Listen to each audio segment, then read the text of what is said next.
मिनश्शैतानिर्रजीम बिस्मिल्लाहिर्रहमानिर्रहीम नहमदु व नसल्ली अला रसूलिल करीम।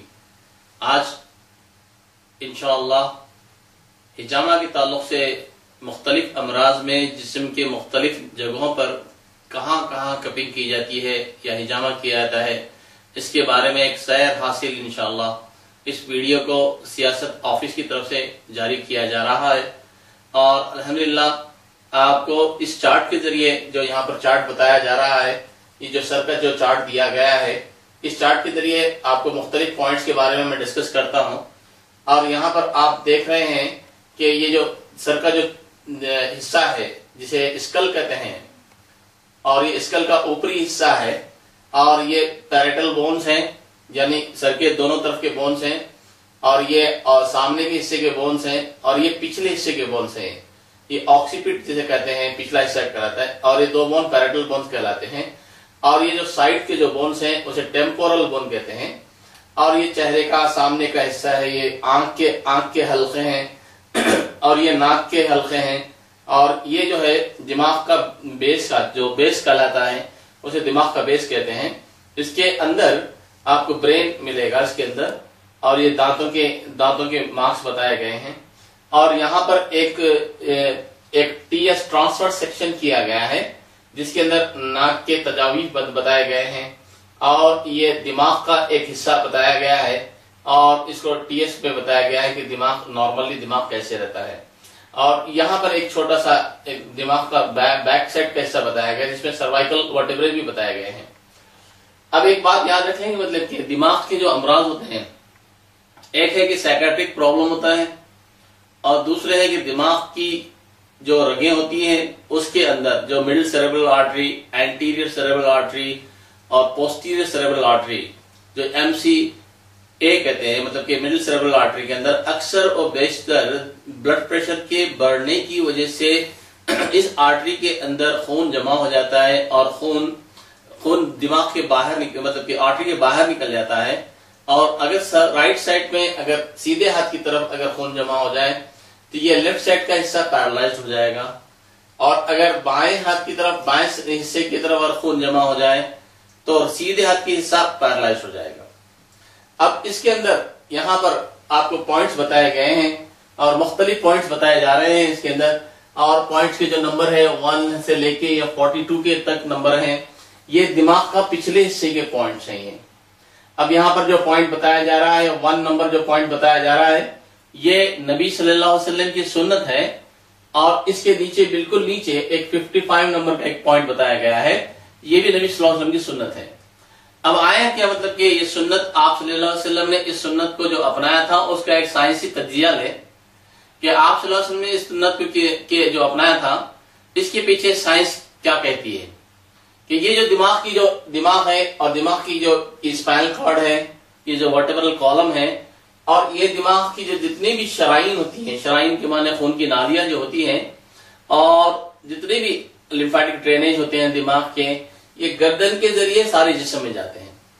दिमाग के जितने सारे आसाब होते हैं क्रेनियल नर्व्स कहलाते हैं, क्रेनियल नर्व्स भी, और ये वर्टेब्रल कॉलम, स्पाइनल कॉर्ड, ये तमाम चीजें गर्दन के जरिए दिमाग से पूरे जिस्म के अंदर जाती है। और ये गर्दन का जो हिस्सा है, ये जो 155 का जो हिस्सा है, ये जो हिस्सा है बहुत अहम है, और यहाँ पर आपको फासिद मादे बहुत ज्यादा जमा हो जाते हैं, मिलते हैं। इसीलिए आप सल्लल्लाहु अलैहि वसल्लम ने इन नंबर पर यानी 1 और 55 नंबर पर हिजामा करवाया। और यही जो दूसरी बात, जो यहाँ की जो नंबर्स हैं, ये जो 41 और 42 जो नंबर दिए 41 एंड 42, ये जो नंबर्स हैं ये 1 नंबर के ऊपर है और गर्दन के दोनों साइड पर हैं। आप ये गर्दन का हिस्सा देख सकते हैं, यहाँ पर मैं बता रहा हूँ कि गर्दन के दोनों तरफ है। ये आपको थायराइड के मसाइल के अंदर, थायराइड चाहे वो थायराइड थायराइडटॉक्सिकोसिस हो, हाइपरथायराइडिज्म हो या हाइपोथायराइडिज्म हो, इन दोनों के अंदर आपको इन 3 पॉइंट्स के ऊपर हिजामा करना है, ये 3 पॉइंट्स के ऊपर।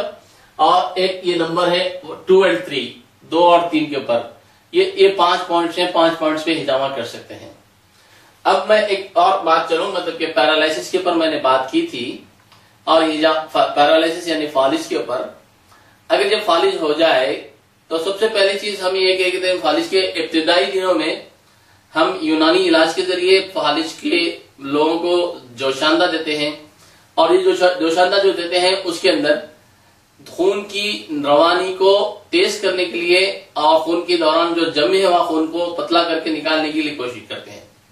अगर इन दवाओं के साथ साथ अगर हम हिजामा करें तो इंशाअल्लाह सोने पे सुहागा, जिसे अंग्रेजी में कहते हैं, आइसिंग ऑन द केक साबित हो जाएगा इंशाअल्लाह। और वो हिजामा के जो पॉइंट्स हैं, अभी मैंने बताया कि ये जो सर का जो हिस्सा है ये सीधे हाथ की तरफ का हिस्सा है।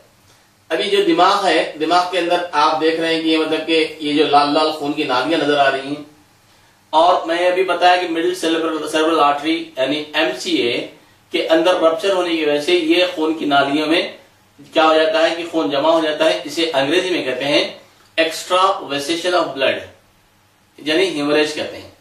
अब ये जो हिमरेज होगा वो खून की दौरान खून में मतलब कि ब्लड प्रेशर के बढ़ने की वजह से होगा। एक तो वजह है कि ब्लड प्रेशर के एकदम तेजी से, इंतहाई तेजी से बढ़ जाए, जैसे नॉर्मली ब्लड प्रेशर 180 ऊपर का और नीचे 120 ऊपर का और नीचे का 80 होना चाहिए। अब ये 120 और 80 जो है ये नॉर्मल है, और इंडियन स्टैंडर्ड के हिसाब से, हिंदुस्तान के आवाम के हिसाब से एक छोटा सा फॉर्मूला बनाया गया है, उसे कहते हैं 100+ एज। 100+ एज की माने क्या, अगर किसी आदमी की एज अगर 40 साल है उसमें 100 जमा कर लें तो 140 उसका नॉर्मल ब्लड प्रेशर होगा। अगर किसी आदमी की एज अगर 70 साल है, अगर उसमें 100 जमा कर लें तो उसका ब्लड प्रेशर 170 नॉर्मल कहलाएगा। अगर किसी 70 साल के आदमी का अगर 100 ब्लड प्रेशर रहा तो वो हाइपोटेंशन कहलाएगा। हाइपो के माने ज़िक़्तुद्दम ज़ौफ़ कहलाएगा। और ये जो ज़िक़्तुद्दम ख़वी जो है ना, यानी हाइपोटेंशन जो है, अगर नॉर्मली एज से ज्यादा हो जाए या 180 हो जाए, 190 हो जाए या 200 हो जाए, मैंने बास केसेस के अंदर 300 के तक भी ब्लड प्रेशर देखा है। तो ये क्या करेगा कि खून की नालियों को कि ये ब्लड प्रेशर इतनी तेजी से जो बहेगा तो इसकी वजह से खून की नालियां कभी भी रप्चर हो सकती हैं, फट सकती हैं, इसकी वजह से पैरालिसिस होगा। तो हम पैरालिसिस की सूरत के अंदर यहाँ के ऊपर पॉइंट्स, इस पॉइंट्स के ऊपर हिजामा करेंगे। ये देखिए, ये लेफ्ट साइड का है ये हिस्सा, ये जो लेफ्ट साइड का हिस्सा है, ये जो नंबर है आपको जो नंबर बताया गया है 36 नंबर है, 36 नंबर है, यहाँ पर करेंगे।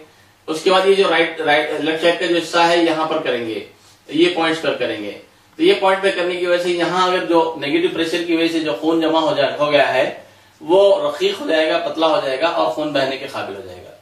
इन द सेम वे अगर आपको अगर ये तो राइट साइड पैरालिसिस है, अगर लेफ्ट साइड पैरालिसिस रहा तो चूंकि खून उल्टा, मतलब कि अगर लेफ्ट साइड अगर पैरालिसिस है तो राइट साइड पे जमा होगा, अगर राइट साइड पैरालिसिस है तो लेफ्ट साइड पे जमा होगा। तो इसको हम सर के ऊपर से उस हिसाब से करेंगे। तो एक बेसिक उसूल जान लें, मैं उन लोगों के लिए बता रहा हूं जो डॉक्टर शोबे से ताल्लुक रखते हैं।